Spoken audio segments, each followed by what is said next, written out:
ನಮಸ್ಕಾರ. ನನ್ನ ಹೆಸರು ಪದ್ಮಾವತಿ ಅಂತ, ಬನ್ನೂರಿನಿಂದ ಬಂದಿರುವಂಥದ್ದು. ಬನ್ನೂರು ಮಹಿಳಾ ಕಳಂಜೆ ಒಕ್ಕೂಟ ಬನ್ನೂರು ಇದರಲ್ಲಿ ಅಧ್ಯಕ್ಷರಾಗಿ ಕೆಲಸ ಮಾಡ್ತಾ ಇದ್ದೀನಿ. ಈ ಬೆಂಗಳೂರು ಸಿಂಪೋಸಿಯಂ ಪ್ರೋಗ್ರಾಮಲ್ಲಿ ಸ್ಕ್ರಿಪ್ಟನ್ನು ಕಾರ್ಯಾಗಾರದಲ್ಲಿ ನಾನು ಭಾಗವಹಿಸಿರೋದ್ರಿಂದ ನಾನು ಕೆಲವೊಂದಷ್ಟು ವಿಚಾರಗಳನ್ನ ತಿಳ್ಕೊಂಡಂಗಾಯಿತು. ಬ್ಯಾಂಕ್ ಸಾಲ ಸೋಲಗಳ ಬಗ್ಗೆ, ಮತ್ತು ಉಳಿತಾಯಗಳು, ನೆಕ್ಸ್ಟು ಇದು ಇನ್ಸೂರೆನ್ಸ್ ಬಗ್ಗೆ, ಮತ್ತು ಈಗ ರುಪಿ ಕಾರ್ಡ್ಗಳ ಬಗ್ಗೆ, ಇವೆಲ್ಲ ಪ್ರತಿಯೊಂದು ಡೀಟೇಲ್ಸ್ನ ನಾವು ತಿಳ್ಕೊಂಡಂಗಾಯಿತು.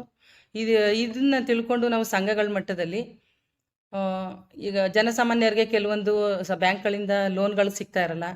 ಈ ವಿಚಾರ ಎಲ್ಲ ಪ್ರತಿಯೊಂದು ಇನ್ಸೂರೆನ್ಸ್ ಬಗ್ಗೆ ಅವ್ರಿಗೆ ಕಾಳಜಿ ಮೂಡಿಸೋದು, ಮತ್ತು ಅವ್ರಿಗೆ ಡೀಟೇಲ್ಸ್ ಹೇಳೋದು, ಇದರಿಂದ ಉಪಯೋಗಗಳು ಹೇಳೋದು, ಮತ್ತು ನಾವು ಲೀಡರ್ಸ್ ಡೈರೆಕ್ಟರ್ಗಳ ಜೊತೆಗೆ ನಾವು ಈ ವಿಚಾರ ಎಲ್ಲ ಒಕ್ಕೂಟದ ಮಟ್ಟದಲ್ಲಿ ಶೇರ್ ಮಾಡಿಕೊಂಡಾಗ ಎಲ್ಲ ರೀತಿ ಅನುಕೂಲಗಳನ್ನು ಅವ್ರ ಒಕ್ಕೂಟಗಳಲ್ಲಿ ಅಥವಾ ಅವರು ಕ್ಲಸ್ಟರ್ಗಳ ಮಟ್ಟದಲ್ಲಿ ಅದು ವಿಚಾರ ಹೇಳಿದಾಗ ಇಲ್ಲಿ ಯಾವ್ಯಾವುದು ಸ್ಕೀಮ್ಗಳು ಬಂದಿರುತ್ತೆ ಇದ್ರ ಬಗ್ಗೆ ಪ್ರತಿಯೊಂದು ವಿಚಾರನ ಹಳ್ಳಿ ಮಟ್ಟದಲ್ಲಿ ಅಥವಾ ಸಂಘಗಳ ಮಟ್ಟದಲ್ಲಿ ವಿಚಾರಣೆ ಇದನ್ನ ಏನು ಹೇಳಿ ಅದಕ್ಕೆ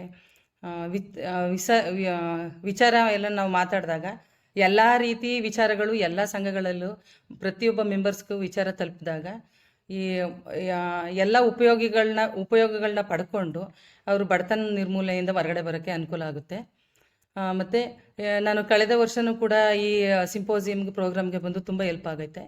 ಇನ್ನೂ ಅಷ್ಟಷ್ಟು ಇದೇ ಪ್ರೋಗ್ರಾಮ್ಗಳಲ್ಲಿ ಇನ್ನು ಮುಂದೆ ಒಳ್ಳೊಳ್ಳೆ ಕಾರ್ಯಕ್ರಮಗಳನ್ನ ಮಾಡಿ ಇನ್ನೂ ಜನಸಾಮಾನ್ಯರಿಗೆ ಇನ್ನೂ ಮುಂದೆ ಬರುವಂಥದ್ದು ಒಳ್ಳೊಳ್ಳೆ ಕಾರ್ಯಕ್ರಮಗಳನ್ನ ಕೊಟ್ಟು ಕಂಪ್ಲೀಟ್ ಬಡತನದ ನಿರ್ಮೂಲನೆಯಿಂದ ಬರಲಿ ಅನ್ನೋದಕ್ಕೋಸ್ಕರ ಮತ್ತೆ ಇನ್ನಷ್ಟು ಮಾಡಲಿ ಅನ್ನೋದಕ್ಕೋಸ್ಕರ ನಾನು ಕೇಳ್ಕೊಳ್ತಾ ಇದ್ದೀನಿ.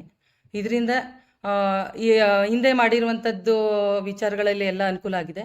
ಇವತ್ತಿಂದೂ ಕೂಡ ನಾವು ಜನಸಾಮಾನ್ಯರಿಗೆ ಎಲ್ಲರನ್ನೂ ಸೇರಿಸಿ ಎಲ್ಲರೂ ವಿಚಾರ ತಿಳಿಸೋದ್ರಿಂದ ಇನ್ನೂ ಹೆಚ್ಚಿಗೆ ಪ್ರೋಗ್ರಾಮ್ಗಳನ್ನ ಮಾಡಿ ಅಲ್ಲಿಂದ ಉಪಯೋಗ ಪಡ್ಕೋತೀವಿ. ಮತ್ತು ಆದಷ್ಟು ನಮ್ಮ ಮಹಿಳೆಯರನ್ನ ಸದಸ್ಯರುಗಳಿಗೆ ವಿಚಾರ ತಿಳಿಸಿ ಬಡತನ ನಿರ್ಮೂಲನೆಯಿಂದ ಹೊರಬರೋಕ್ಕೆ ಪ್ರಯತ್ನ ಪಡ್ತೀವಿ. ಇಷ್ಟು ಹೇಳಿ ನನ್ನ ಮಾತನ್ನ ಮುಗಿಸ್ತಾ ಇದ್ದೀನಿ.